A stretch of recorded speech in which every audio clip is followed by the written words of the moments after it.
चढ़ाना चाहिए। किसके लिए?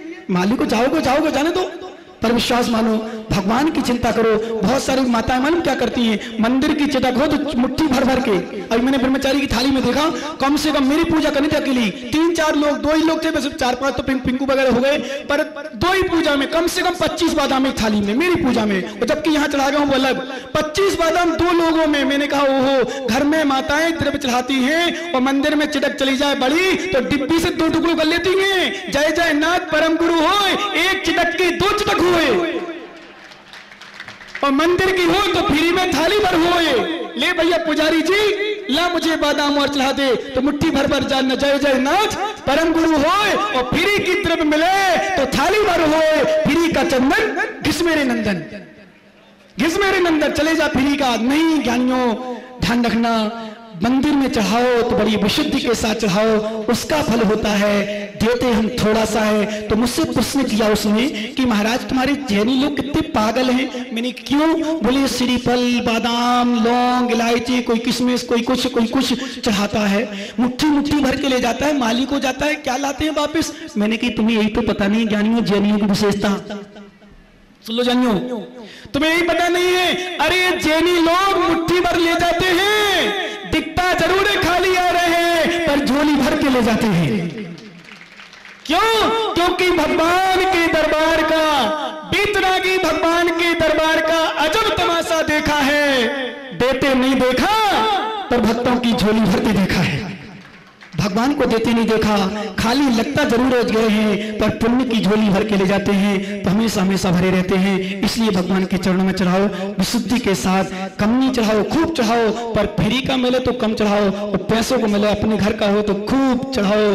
जय जय नाथ परम गुरु होए, घर में चाहे खाने ना होए, पर भगवान को पूरा चढ़ाओ।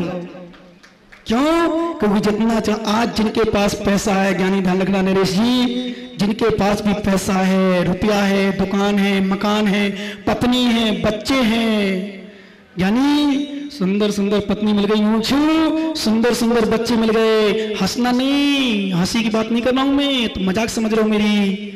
सुंदर शरीर मिला ना विक्रांत, कितना सुंदर तुम्हें शरीर, तुम्हारा पत्नी का, तुम्हारे बच्चों का, ये सब किसका प्रभाव मालूम है? दानम पूजा, दान का, पूजा का फल है। अरे हीरे मिले थे, उसने कबूतर को फेंकने के लिए लगा दिए। एक कबूतर, एक बचा था, घर में आया, उसके घर में कुछ से बचा नहीं था, नमक के लिए पैसा नहीं था, दिमाग में आया एक काम करो, चलो सेठ के यहाँ दिए आए, यदि अपने बच्चे को खेलने के लिए जाए तो हमारा नमक आ जाएगा और वो खरीद लेगा। सेठ के कमरे में गए, ओम जी की दुकान में, किराना दुकान है ना? नहीं है। ओ भगवान, किराना दुकान किसकी है? ज्ञानचंद जी की है। किराना दुकान किसकी है? हाथ उठाओ जरा। अच्छा, राजकुमार जी, राजेश की। राजेश यानी ईमानदार था, गुरु भक्त था, गुरु भक्त ईमानदार होते हैं। उसने कहा भैया मुझे इसका नमक दे दो, ये ले लो।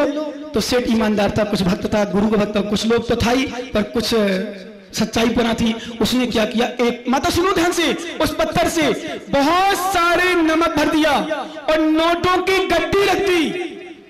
क्या किया? बहुत सारा नमक और नोटों की गड्डी नमक के बीच में रख दी। बोल ले गया, और जैसे लिया पत्नी ने खोला, बोले इतना सारा नमक? बोले हाँ, उसने दिया है। तो जब देखा नमक खोल के नोटों की गड्डी थी, वो भी ईमानदार था। तुम लोग होते तो चपा जाते, वो ईमानदार था। सेठ के पास ले गया, सेठ जी क्षमा करना, आपके नमक के साथ साथ हमारी नोटों की गड्डी चली गई, वापस ले लो। ध्यान सुनो भैया। तो मालूम क्या कहता? नहीं, बोले धोखे से नहीं गई, मैंने जान के रखी। बोले सेठ जी उस पत्थर की कीमत इतनी? बोले नहीं, वो पत्थर नहीं था, वो हीरा था, हीरा, लाखों की कीमत का। वो तो रोने लगा, सिर पीट पीट करके रोने लगा, सीना फाड़ फाड़ कर रोने लगा। ओहो, कितने सारे मैंने ऐसे पत्थर कबूतर को उड़ाने में फेंक दिए। रोने लगा। तो सेठ ने पूछा क्यों रो रहे हो? बोले सेठ जी एक हीरा नहीं था मेरे पास, बहुत सारे हीरे थे, पर मैंने कबूतर को फेंकने में, मनोरंजन में फेंक दिए। हे ज्ञानियों, ना वो सेठ था, ना वो हीरा था, ना वो गरीब व्यक्ति था, मैं तुम्हारी बात कर रहा हूं। तुमने पता नहीं कितनी मनुष्य पर्याय रूपी हीरा विषय भोगों को खोगने में नष्ट कर दी। जो बचा है उसका थोड़ा सा संयम का नमक ले लो और थोड़ी सी भक्ति का नोट ले लो, तो कल्याण हो जाएगा, नहीं तो ये भी हीरा जाने वाला है। अपने संयम को और श्रेष्ठ बनाने के लिए, अथवा यूं कहें अपने जीवन को श्रेष्ठ बनाने के लिए, अथवा यूं कहें कि अपनी आत्मा को श्रेष्ठ बनाने के लिए श्रवण करेंगे, क्योंकि दीक्षा दिवस, क्योंकि पुण्य में नहीं है तब तक कुछ नहीं हो सकता। बहुत सारे लोग अभी जब तक कार्यक्रम चल रहा था तो गन्ने का जूस पी रहे थे, नाश्ता कर रहे थे, लेकिन जिनमानी सुनने के लिए आ गए। और कुछ ऐसे महान भाव हैं कि जो यहाँ क्रिया चल रही तब तो पढ़ा रहे थे, और प्रवचन जब समाप्त हुआ जिससे कल्याण होना, इसमें तो ताली बजा देखते हैं, करते हैं, चले जाते हैं। ये तो शिक्षाएं मिल जाती, बहुत सारी जगह मिल जाती हैं, बहुत सारी पुस्तकों में भी लिखा है, और बिना पंडित से भी शिक्षा, बिना मुनिराज के भी शिक्षा मिल जाती है। पर जिन देशना तो मुनिराज के मुख से जब श्रवण करते हैं तो पूछो जयपुर वालों से, जो जयपुर वाले अभी आए हैं, क्यों भैया सब बताओ। पार्वती मंदिर में अभी जब वेदी प्रतिष्ठा महोत्सव थी कि पापी मरे न पुण्य करे, करे न करवा दे। समझ रहे हो ना? पापी, सुन लेना माताओ, जितनी सुन रही हो, जितनी नहीं सुन रही उनको तो सुनाई दे रहे, तुम लोग सुना रहे। पापी मरे न पुण्य करे, न करे न करवा दे, जैसे अड़बा खेत में न खावे न खावा दे। समझ गए ना? मैंने पूछा अड़बा में, क्योंकि मैं तो भिजूका बोलता था अड़बा के लिए, यहाँ शायद राजस्थानी भाषा में अड़बा बोलते हैं उसको। इसका कहावत में अड़बा, तो बाकी तो मैं समझ गया अड़बा क्या है। तो अड़बा का मतलब भिजूका। एक भिजूका होता है कि पापी मरे न पुण्य करे। अरे पापी मर जाए तो पुण्य नहीं करता, न करवा दे, न प्रवचन सुनेंगे न सुनने देते हैं, न धर्म करते न करने देते। और बगल वालों चल अपन जूस तो पियाएं, जब तक बहुत देर से होगा, 2 घंटे बैठे बैठे, चल वहां चले। पापी मरे न पुण्य करे, करे न करवा दे, जैसे अड़बा खेत में। अड़बा आने बिजूका, जैसे बिजूका होता है। भैया थोड़ी आवाज से थोड़ी सी ना जोर न लगाना पड़े। जैसे बिजूका होता है, बिजूका न खाता है वो न खाने देता है, क्या न खाता है न खाने देता है। ऐसे बहुत सारे लोग तो ऐसे होते हैं जो खाते भी हैं खिलाते हैं। ध्यान देना आप लोग, हमेशा याद रखना, क्योंकि आज तप कल्याणक बहुत बड़ा कल्याणक है। जो यहाँ वहां खड़े ना, जो नाश्ता कर रहे हैं, चाय पी रहे, ठंडाई करने का जूस भी शायद होगा, है क्या? ये भी सब भग गए यहाँ वाले। पंडित जी भग गए, टेंशन में 2 घंटे हो गए महाराज, इसलिए आराम करो थोड़ी सा। पंडित जी चलो बोल रहे थे, मान सकते हैं, दोनों पंडित बोले। इंद्र प्रतिष्ठा, इंद्र वगैरह सब आराम से, जबकि इनका सबका त्याग होना चाहिए, नियम होना चाहिए कि तप कल्याण। आज इतना तो तप करें कि गुरु की वाणी तो सुने, लेकिन क्या करें, गर्मी का मौसम, सब परेशानी, जीवन भी है, पेट भी है, शरीर भी है ना। लेकिन थोड़ा चिंतन कर लें कि हमारे मुनिराज 24 घंटे में कितने बार लेते हैं? कितने बार लेते बताओ भाई अशोक जी, कितने बार लेते मुनिराज? 1 बार। और कितनी बार दे रहे हैं सोचो। और गर्मी में बिना चप्पल बिना जूता के आते हैं, नंगे पैर, नंगा शरीर, सब कुछ। एक बार कभी कभी, जब मैंने सुबह भी कहा था, अभी तो नए लोग हैं, सुबह लोग अलग थे, शाम को अलग, इसलिए मुझे रोज बोलना पड़ रहा। और रोज बोलते बोलते कम से कम, कभी जैसे प्रवचन सुनते जिनमानी में कोई कभी सुनता कभी कोई सुनता, इसलिए मैं रोज सुनाता हूँ कि कभी ऐसी स्थिति बन जाए तो प्रवचन जरूर सुनो पहले। मरे न पुण्य करे, न करवे न करवा दे, ऐसी स्थिति इनकी, न तो सुने न सुनवा दे। अब इसमें बनाना पड़ेगा कि मिथ्या दृष्टि जीव को धर्म कथा न सुहाए, के ऊंगे या लड़मरे या घर को भी जाए। क्या है? मिथ्या दृष्टि जीव को, मिथ्या दृष्टि जीव होता ना, उसको जिनमानी नहीं सुहाती, न सुनता है न सुन में देता है, या तो ऊँगता है या लड़ता है या झगड़ता है, फिर जाके घर चला जाता है। ध्यान रखना जानियो। तो आज तप कल्याणक, और तप कल्याण महान तीर्थंकर आदिनाथ, ध्यान देना, क्योंकि छोड़ो इसका विषय तो, क्योंकि स्वभाव का शरीर भी कुछ कहता है, शरीर कुछ कहता है। 12:30 बजे से लगातार बैठे, बोले महाराज आप तो अभी आए हो, हम तो 12:30 बजे से बैठे। आप तो सैनन वाले हो, शक्ति वाले हो, आपकी तो मजबूरी है, हमारी थोड़ी मजबूरी है ना। इसलिए और सब लोग आ जाएंगे धीरे धीरे, क्योंकि पारी मजबूरी है। कुछ लोग हो सकता है दूसरी मजबूरी हो सकती है, कुछ नहीं कर सकते, जरूर थोड़ी कि नहीं पानी पीने गए हों। इसलिए सुनो, जितने लोग हैं, तीर्थंकर आदि कुमार कहें, आदि महाराजा कहें, विश्व महाराज कहें, विश्वनाथ महाराज कहें, वृषभ कुमार कहें, आदि कुमार महाराजा कहें, उनको 1 साल 2 साल 10 साल 50 साल 1000 साल लाख साल करोड़ साल नहीं, 83 लाख पूर्व, क्या 83 लाख पूर्व आयु कोई व्यतीत हो गई उनकी। भोगभूमि के समय थी, जन्म उनका भोगभूमि हुआ था। यद्यपि नियम है तीर्थंकर का जन्म कर्म भूमि में होता है, नियम से चतुर्थ काल में ही होता है, नियम से चतुर्थ काल में ही मोक्ष होता है। लेकिन हुंडाउस अपने काल के प्रभाव से तीर्थंकर का जन्म तीसरे काल में भोगभूमि हुआ। कब हुआ? तीसरे काल में, जब भोगभूमि चल रही थी। पर अभी आपको दिखाया जाता है, नाटक नहीं था, ये सच दृश्य था। जो उस समय घटना हुई है उसी को संक्षेप से, उसी को संक्षेप से यहाँ दिखाया जाता है, ध्यान रखना।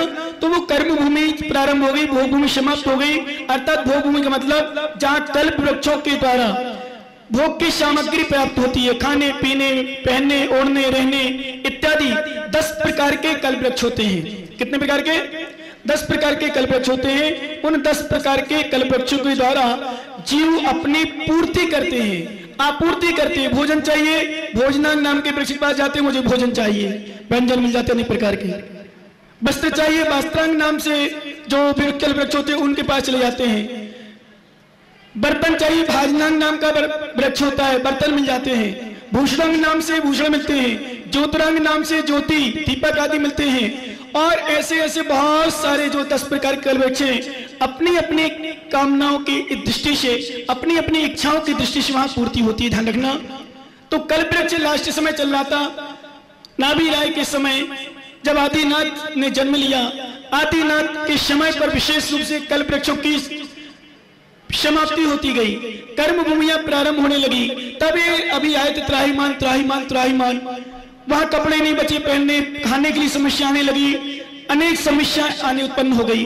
तो उस समय पर आदि महाराज जब राज्य संचालन कर रहे थे, उस समय उन्होंने व्यवस्था बनाई थी 80 कृषि शिल्प कला वाणिज्य अथवा शिल्प विद्या वाणिज्य, ये 6 प्रकार के षट कर्मों का उपदेश दिया। और इन 6 कर्मों को उपदेश दे करके ध्यान रखना, किसी को स्याही से लिखना बताया, किसी को हल चलाना सिखाया, किसी को तराजू से तोलना सिखाया, किसी को मीटर से नापना सिखाया, किसी को खेती करना सिखाया, किसी को तलवार से अपनी रक्षा करना सिखाया। आदि आदि प्रकार से षट कर्म की विद्याएं सिखाई अथवा षट कर्म का उपदेश दिया। ऐसे चलते चलते ध्यान रखना, आदिनाथ महाराज नंदा सुनंदा इत्यादि उनके 101 पुत्र और 2 पुत्रियां ब्राह्मी सुंदरी। और ध्यान देना, बहुत सुंदर विषय अभी आपने देखा होगा ब्राह्मी सुंदरी का। और जो भी बच्चियां दोनों बच्ची बनी थी, दोनों बच्चियां अपने आप में जो व्रत लिए हैं, संयम लिया है, पूर्णता की ओर लगभग पालन करते हैं पूर्ण रूप से विश्वास के साथ। क्योंकि पंडित जी ने कल बताया ए बनेगी, मैंने आशीर्वाद दिया, क्योंकि नहीं तो बहुत सारी ब्राह्मी सुंदरी बन तो जाती है परंतु पालन नहीं हो पाता है। उसका मूल कारण है वर्तमान की भौतिकता, वर्तमान की चकाचौंधता, वर्तमान की स्थिति, वर्तमान की इतनी स्थिति बिगड़ चुकी है कि बहुत बहुत बहुत बहुत इम्पॉसिबल सा होता है व्रत नियम संयम का पालन करना। ध्यान रखना, हम तो एक बार स्पष्ट रूप से, चाहे पुरुष हो चाहे महिला हो, चाहे बच्चा हो चाहे बच्ची हो, एक बात स्पष्ट कहते हैं, वर्तमान में यदि मन से छोड़ो, वचनों से छोड़ो, यदि काय से यानी शरीर से भी ब्रह्मचर्य व्रत की रक्षा करते हैं तो वर्तमान में उसे हम राम, हनुमान आदि नाम तो महावीर कहते हैं। और वर्तमान में लड़कियां यदि मन से छोड़ो, वचन से छोड़ो, यदि काय से भी ब्रह्मचर्य की रक्षा कहती हैं तो मैं पंचम काल की उनको सीता, द्रौपदी, ब्राह्मी, सुंदरी और सब बच्चियों की उपमा देता हूं। क्यों? क्योंकि आज इतना भी व्रत पालन कर लिया, यदि शारीरिक संबंध भी नहीं बनाए तो बहुत कुछ संयम का पालन कर लिया। तो ब्राह्मी सुंदरी को बात लेकर के, आदिनाथ स्वामी को लेकर के बहुत सारी चर्चा है आज, क्योंकि तब कल्याण का दिन का मतलब बहुत बड़ा दिन।